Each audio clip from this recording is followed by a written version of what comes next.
5:26 on 710 KURV. Before the break, I said 51. I apologize. I'm just ready to leave. It's not pre-recorded, we swear.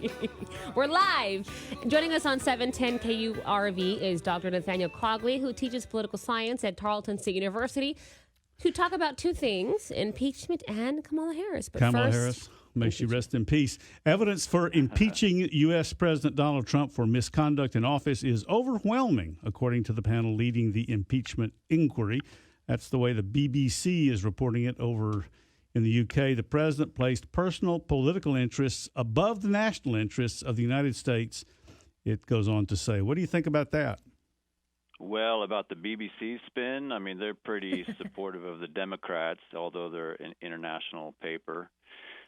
So that doesn't surprise me. But yeah, you guys said on air before it's 300 pages, and that's correct. We're also live. That's correct. So I read over the executive summary. I didn't read all 300 pages, but I looked for a couple things.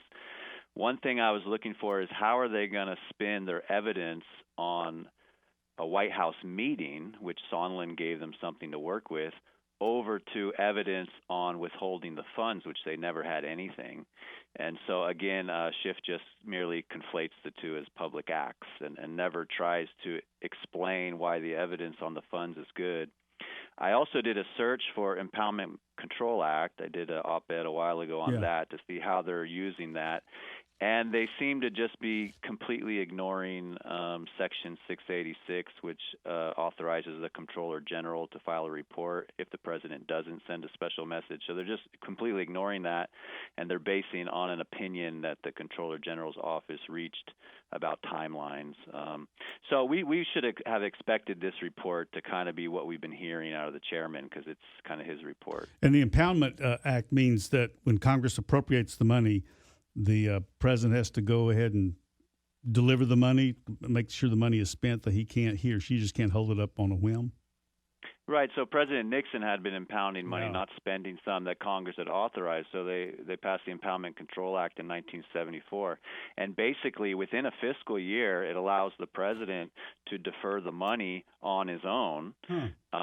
But if he wants to fully rescind it, at any time, even beyond the fiscal year, he needs to notify Congress. Congress then has 45 days to approve, or the money must be obligated. Congress already, because of the Nixon situation, already gave themselves the upper hand. Right. So this is actually good, in my opinion, for the president. I mean, if Congress wanted to force that money to go Ukraine, they already had the tools necessary to do so. And they keep saying the president didn't send a special message. Well, one, the president had never decided he wanted to rescind that money, so it would have been premature for him to send that proposal. And deferring within the year, the section they never talk about, 686, says if the president doesn't send a special message, the Comptroller General, who's part of the legislative branch, not the executive branch, he's supposed to send a report that the Congress will read as a special message. So I think the actual the president had never decided definitively to hold it up, to not spend it. He was just holding it up, and that's within the bounds of the act. Yeah, absolutely. That's in the bounds of his act. I mean, by both sides, they're both saying he's waiting for further information. Yeah. So even if the evidence on the narrative out of the Democratic side is itself not fully convincing. But even if you buy their argument, the president has the right to defer these funds within the fiscal year. What is their actual argument, Dr. Carl? Because I'm so confused with all of this. First it was collusion, and then obstruction, then it was quid pro quo, and then his own interest above the nation's. And then now it's bribery. So what is their argument? Well, that's what's going to be interesting going to the Judiciary Committee, because the Judiciary Committee, in theory, should be writing up actual articles of impeachment that have actual crimes attached to it. So here we see conflating of public acts, the White House meeting, with withholding the funds. And there's no clarity, actually, what code of law are they referring to when it says we can impeach a president because he didn't give someone a meeting? So it's going to be interesting to see how the Judiciary Committee actually tries to frame these as actual crimes worthy of impeachment, because I'm not sure what the wording they're going to use. I mean, their evidence is on the White House meeting, which it's not a crime to impeach a president.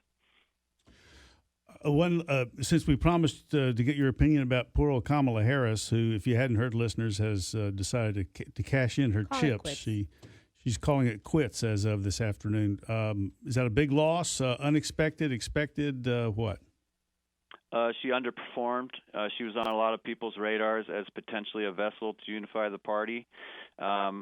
I thought she could, but I didn't like her messaging. She was still stuck in the California state politics, which require people to be kind of this left-leaning identity politics stuff. She couldn't get out of that. She couldn't be the unifier. She stayed off message, I thought.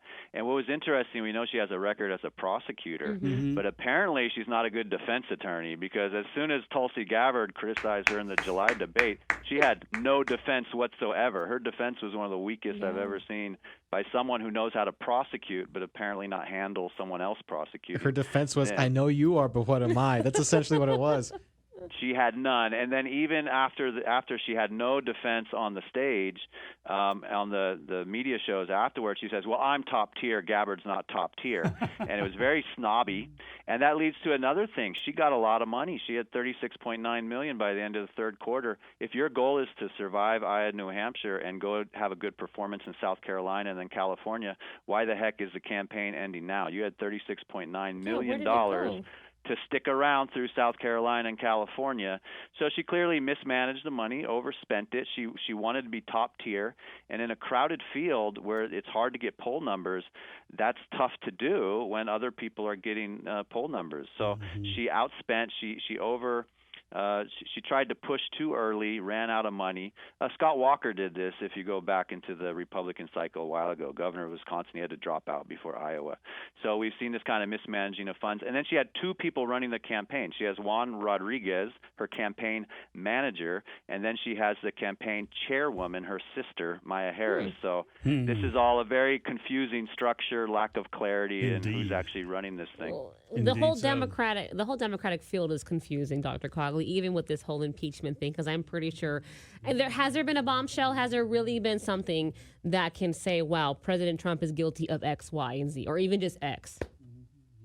No, nothing that would involve a crime or an impeachment. There'd be something to raise, in terms of a committee looking into committee. Why wasn't a special message sent? Why wasn't Comptroller General file a report in their place?